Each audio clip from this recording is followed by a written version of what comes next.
이슬람의 라마단 기간 동안 진행되는 무슬림을 위한 30일 기도운동이 올해로 30주년을 맞이했습니다. 대학에서 배운 교과목 지식을 복음이 필요한 곳에서 활용하고 있는 특별한 교육 현장을 찾아가 봤습니다. 성경을 바르게 읽고 이해할 수 있도록 돕는 신간이 나왔습니다. 평신도는 물론 목회자들에게도 큰 깨달음을 줄 것으로 기대를 모읍니다. 전쟁으로 고통받고 있는 우크라이나 국민들을 돕기 위한 교계의 손길이 이어지고 있습니다. 장로회 신학대학교가 오는 10일 제121주년 개교기념 감사예배와 기념 행사를 진행합니다.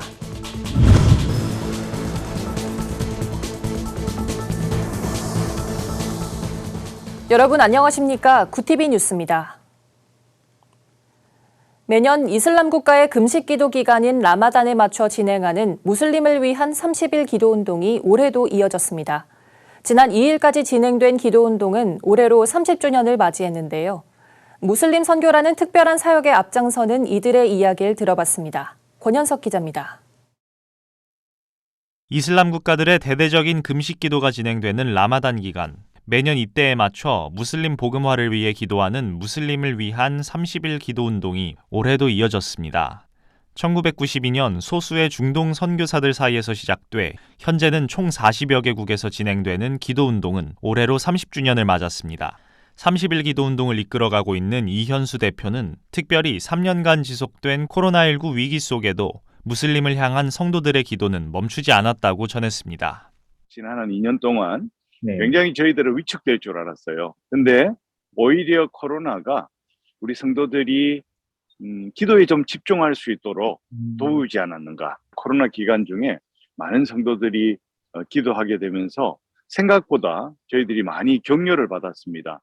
현재 30일 기도운동과 더불어 프론티어스 선교회를 이끌며 지난 40년 가까이 무슬림 복음화에 앞장서온 이현수 대표. 현재는 아시아 지역 선교를 위한 고민을 나누는 국제회의 참석으로 영국에 머무르고 있습니다. 특별히 무슬림을 향한 기도가 절실한 이유에 대해 이 대표는 무슬림은 복음에 가장 소외되어 온 민족이기 때문이라고 설명했습니다. 그리고 많은 무슬림들이 복음에 소외되었던 게 사실입니다. 우리가 아무리 노력해도 무슬림들을 만나고 또 우리 안에 있는 편견 때문에 무슬림들 속으로 들어가기가 참 어려운 건 사실이에요. 가장 먼저 시작할 수 있는 것이 기도가 아닌가 하는, 또 기도하면 하나님께서 또 그들 가운데 우리가 복음을 나눌 수 있는 기회를 주실 것 같아요. 올해로 30주년을 맞은 30일 기도운동은 지난 2일 종료됐습니다. 많은 선교단체들의 노력으로 해를 거듭하며 중동 이슬람 국가 내 기독교 인구도 조금씩 늘어나고 있지만 여전히 무슬림을 향한 복음 전파는 미진한 상태입니다. 이에 많은 선교단체들은 문화의 벽을 넘어 땅끝까지 복음이 전해지도록 한국교회가 기도하기를 당부하고 있습니다. 구티비 뉴스 권현석입니다. 어려운 상황 가운데 있는 난민들을 위해 심리상담이나 교육을 원격으로 지원하는 곳이 있어 눈길을 끕니다. 한 기독교 학교의 학생들이 NGO와 협력해 터키에 있는 시리아 난민을 위해 직접 커리큘럼을 짜고 강의를 진행하고 있다고 하는데요. 교실과 책을 넘어 난민을 마주한 학생들은 배움을 나누는 과정에서 오히려 섬김과 사랑의 정신을 배우고 있습니다. 터키 이스탄불에 위치한 이주민 센터. 활발했던 어린이 현장 수업은 코로나19 이후 막혀버렸습니다. 그러던 중 올해 초 시리아 이주 여성과 아동을 위한 한국어와 영어 수업, 미술치료 강좌가 새롭게 마련되면서 오랜만에 수업 열기를 되찾았습니다. 기독교 학교인 서울여자대학교가 국제구호개발 NGO 리홉과 산학협력을 맺고 방학과 학기 중 진행하는 교수학습 봉사 교과 과정인 서비스 러닝의 일환으로 온라인 교육 봉사를 실시한 겁니다. 교수진의 지도 아래 수업을 준비한 서울여대 학생들은 현지와 6시간 시차에도 불구하고 화상으로 얼굴을 마주하며 수업에 나섰습니다. 전반적인 커리큘럼 제작을 먼저 실시했고요. 그 이후에는 기관 측과 교수님의 피드백을 받았고 또 매 주차 수업을 준비하면서 PPT나 대본 제작 같은 것도 진행을 했었습니다. 서울여대는 지난 2001년 국내 대학 최초로 교과목과 교육봉사를 접목한 서비스 러닝을 도입해 정착시켰습니다. 리홉 등 NGO 기관과의 협력을 통해 세계 이슈인 난민을 주제로 서비스 러닝을 진행한 건 올해 1월부터입니다. 현지에선 미술 치료로 전쟁 트라우마가 치유되고 집중을 못했던 아이들이 수업에 몰입하는 변화가 생기는 등 좋은 반응을 얻고 있습니다. 올해 1학기는 지난 동계방학 기간보다 강좌가 2배로 늘었습니다. 아이들이 흥미를 느끼면 잘 따라해주기도 하고 그 수업에 잘 참여하려는 열의를 많이 보이더라고요. 저도 정말 열심히 해야 되겠구나라는 생각을 또 하게 됐고, 교육봉사에 참여한 학생들은 교과목에서 배운 지식으로 누군가를 섬길 때 보람을 느꼈다며 준비 과정에서 스스로를 성찰하며 배우는 것도 많아 성장의 기회가 된다고 말했습니다. 내가 배운 것을 남들과 공유하고 내가 또 공유하고 배움을 통해서 그렇게 성장하는 그러한 과정을 그 친구들도 함께 배우고 느꼈으면 싶어서 그러한 마음이 가장 컸던 것 같습니다. 서울여대 SI 교육센터 유수경 교수는 서비스 러닝은 학생의 성장뿐 아니라 교수진과 학생이 함께 지역사회, 국제문제 해결을 위해 섬긴다는 교육 목표를 갖고 진행된다며 사회의 보탬이 되는 모델로서 대학 교육에 기여할 수 있도록 하겠다고 밝혔습니다. 구티비 뉴스 김민주입니다. 많은 성도들이 성경을 읽으며 신앙생활에 도움을 얻고 있지만 성경을 바르게 읽고 이해하는 건 쉽지 않습니다. 평신도는 물론 목회자들에게도 성경에 대한 올바른 시각을 제시해줄 신간들이 나왔습니다. 박재현 기자가 소개해드립니다.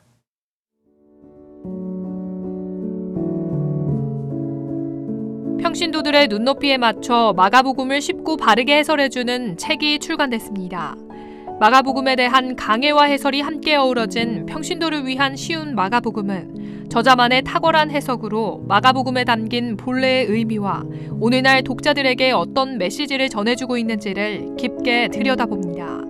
저자는 마가복음은 그 어떤 복음서보다 예수 그리스도의 행적을 생생하게 묘사하고 있다며 마가복음의 시작이 예수 그리스도의 복음의 시작이라고 강조합니다. 각종 세미나를 통해 성경을 가르쳐온 설교학 신성욱 교수의 신작 바이블 톡톡은 그동안 우리가 잘 몰랐거나 오해할 만한 성경 지식들을 바로잡도록 도와줍니다. 저자는 신구약을 전공한 학자답게 강의 현장에서 가장 궁금해하고 어려워하는 34가지의 성경 이야기들을 모아 다양한 접근 방식으로 성경을 해석합니다. 저자만의 성경 해석 원리와 실제들이 담긴 책은 목회자들이 성경을 바르게 전하는 설교 자료로 성도들에게는 성경 공부에 대한 재미는 물론 성경을 바라보는 올바른 시각도 제시해 줄 것으로 기대됩니다. 코로나19로 한국교회의 변화가 요구되는 오늘날 어떠한 리더가 필요할까? 사도행전에 담긴 리더십의 핵심 가치를 14가지의 키워드로 담아 제시한 책 사도행전에서 리더십을 배우다는 하나님 마음에 합한 리더를 향한 안내를 명확하게 제시합니다. 특히 저자는 지금 교회에 필요한 것은 경건하고 건강한 리더십이라며 사도라는 리더들과 그들이 사역한 교회의 모습이 크리스천 리더들에게 교훈을 줄 것이라고 말합니다. 책은 교회 직분자와 소그룹 리더들의 훈련을 돕는 목회자들과 평신도 리더들의 리더십 개발에 도움을 줄 것으로 기대를 모읍니다. 구티비 뉴스 박재현입니다. 전쟁으로 고통받고 있는 우크라이나 국민들을 돕기 위한 교계의 손길이 이어지고 있습니다. 4일 미랄복지재단 측은 부산 수영로 교회를 포함한 한국교회 28곳으로부터 우크라이나 긴급 구호를 위한 헌금 2억 1,661만 8천 원을 기부받았다고 밝혔습니다. 특히 이번에 전달된 기부금은 각 교회가 부활절을 맞아 진행한 기도회를 통해 모인 헌금으로 우크라이나 난민들을 위해 사용될 계획입니다. 우크라이나 선교사들을 돕기 위한 성금도 전달됩니다. 세계 한국인 기독교 총연합회는 6일 우크라이나 선교사 27가정을 초청해 모금된 성금을 전달하고 위로와 격려의 메시지를 전할 예정입니다. 장로회 신학대학교가 오는 10일 장신대 한경직 기념예배당에서 제121주년 개교기념 감사예배 및 기념행사를 진행합니다. 이날 감사예배는 김운용 총장이 인도하며 대한예수교장로회 통합부총회장 이순창 목사가 설교에 나설 예정입니다. 1부에 이어 2부와 3부에는 각각 명예신학박사 학위 수여식, 스승의 날 기념행사가 진행될 계획입니다. 특별히 3부에서는 은퇴한 장신대 은사들이 초청돼 자리에 함께하며 장기 근속자들에 대한 감사패 전달식, 신학대학원 90기 동문들의 모교 방문의 날 행사도 진행됩니다. 동성애 퀴어축제 반대 국민대회 준비위원회가 지난 3일 1차 운영위원회 대표자 모임을 갖고 오는 7월 16일 서울시청 인근에서 동성애 퀴어축제 반대 국민대회를 개최한다고 밝혔습니다. 한국교회가 함께 동성애와 젠더 이데올로기의 위험성을 알려야 한다는 취지입니다. 이번 대회에는 시민단체와 불교, 천주교 등 타종교 단체도 참여할 예정입니다. 대회 위원장 홍오수 목사는 서울 퀴어 문화축제 조직위원회 측이 7월 12일부터 17일까지 서울광장을 사용한다고 서울시에 신청했다며 서울시의 수리 여부에 따라 일정이 달라질 수 있다고 말했습니다. 중앙선거관리위원회 협력기관으로 제8회 전국동시지방선거 투표 참여 및 공명선거 캠페인을 전개하고 있는 세계성시화운동본부가 공직선거법 교회 관련 지침서를 제작해 전국교회에 배포했습니다. 이번 지침서엔 일반 유권자가 할 수 있는 주요 선거운동 방법에 대해 상세히 설명돼 있습니다. 사무총장 김철영 목사는 지난 총선과 대선 때 기독교 유권자들이 문의해온 내용들로 중앙선거관리위원회에서 지침을 만든 것이라 밝히며 공정한 선거가 될 수 있도록 유권자들이 선거운동 방법을 잘 활용하길 바란다고 전했습니다.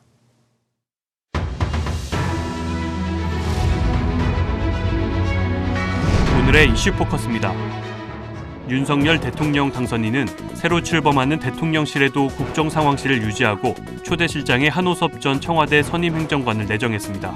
국정상황실은 과거 김대중 전 대통령이 IMF 위기 극복을 위해 만들었으며 노무현 문재인 정부에서도 역할을 했지만 이명박 박근혜 정부에서는 사라졌습니다.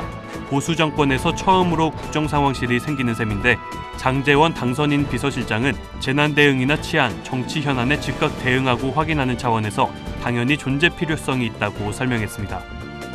HDC 현대산업개발이 지난 1월 발생한 광주 화정 아이파크 외벽 붕괴 사고와 관련해 해당 201동을 포함해 8개 동 전체를 전면 철거한 후 재시공하기로 했습니다. 정몽규 HDC 회장은 4일 오전 긴급 기자간담회를 통해 입주 예정자의 요구에 따라 광주 화정동 아이파크 8개 동 모두를 철거하고 새로 짓겠다며 사고가 난 201동 외의 나머지 계약자들도 안전에 대한 우려가 많아 완전히 철거하고 새로 짓는 것이 고객들의 신뢰를 회복하기 위한 가장 빠른 길이라고 설명했습니다. 회사 측은 철거 후 준공까지 70개월이 소요될 것으로 예상하고 있으며 철거와 재시공에 따른 건축비와 입주 지연에 따른 주민 보상비까지 추가로 투입될 비용은 3,700억 원가량 추산된다고 밝혔습니다. 층간소음 방지용 매트를 장기간 사용할 경우 유해 환경 호르몬이 발생하는 것으로 나타났습니다. 한국소비자원은 어린이집에서 1년 이상 사용한 바닥 매트 14개 제품을 조사한 결과 8개 제품에서 프탈레이트계 가소제가 기준치보다 2배에서 7배까지 검출됐다고 밝혔습니다. 오래된 제품일수록 검출 비율이 높아 3년 이상 된 제품은 8개 중 7개가 기준치를 넘었고 3년 이내인 경우에는 6개 중 1개에 그쳤습니다. 소비자원은 표면 코팅에 마모가 돼 벗겨지며 제품 안에 있던 프탈레이트계 가소제가 새어나온 것으로 보인다고 설명했습니다. 라면에만 가능했던 저염 저당 표시를 삼각김밥과 찌개 전골 등에도 할 수 있게 됐습니다. 식품의약품안전처는 최근 덜 달고 덜 짠 식품을 찾는 소비자의 수요에 맞춰 저염 저당 표시 대상을 확대하는 나트륨 당류 저감 표시 기준 고시 일부 개정안을 4일 행정 예고했습니다. 이번 개정안을 통해 나트륨 당류 저감 표시 대상 품목이 라면에서 삼각김밥, 찌개 전골 등까지 확대될 계획입니다. 식약처는 고시 시행 전 식음료 업체에 나트륨 당류 저감 표시 기준 가이드라인을 배포하는 등 제도가 조기에 정착할 수 있도록 하겠다고 밝혔습니다. 구TV 뉴스 정성광입니다.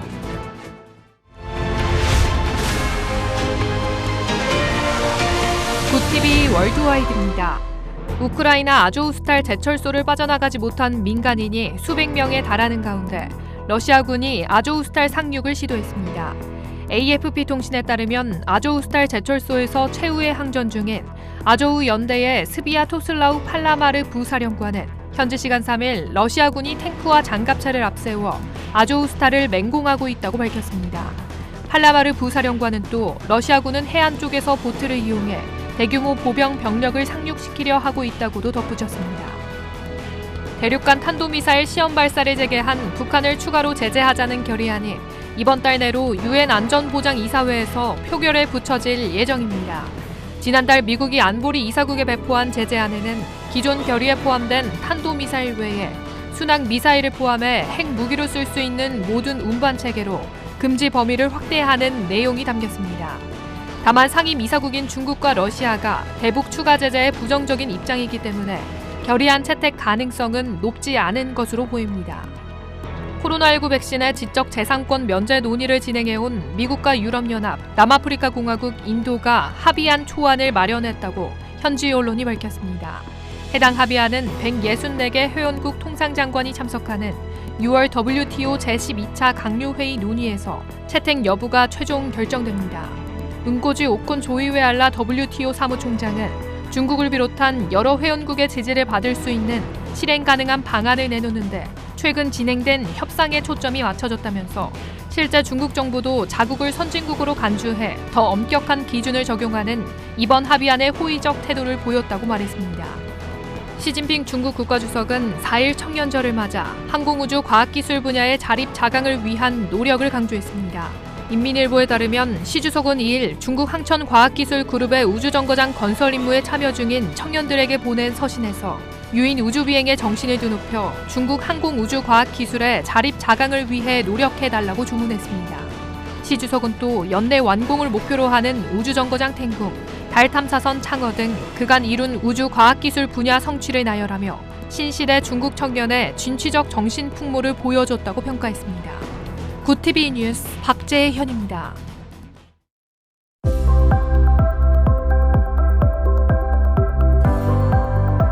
100번째 어린이날인 내일은 절기상 여름의 시작인 입하로 전국이 맑고 따뜻한 날씨를 보이겠습니다. 대기질도 양호해 외출에 문제가 없겠습니다. 다만 낮과 밤의 기온차는 15에서 20도로 크겠으니 체온 관리에 신경 쓰시기 바랍니다. 이어서 전국 날씨입니다. 내일 한낮 최고 기온은 서울 25도, 강릉과 대전이 27도로 예상됩니다. 남부지방 역시 광주 27도, 제주도는 25도까지 오르겠습니다. 날씨였습니다. 올해도 세계교회는 무슬림을 위한 30일간의 집중기도로 복음이 전해지길 기도했습니다. 이슬람권 선교사들은 무슬림의 구원을 위한 기도만큼이나 중요한 게 핍박에 노출된 무슬림 배경의 기독교인들을 돕는 일이라고 강조합니다.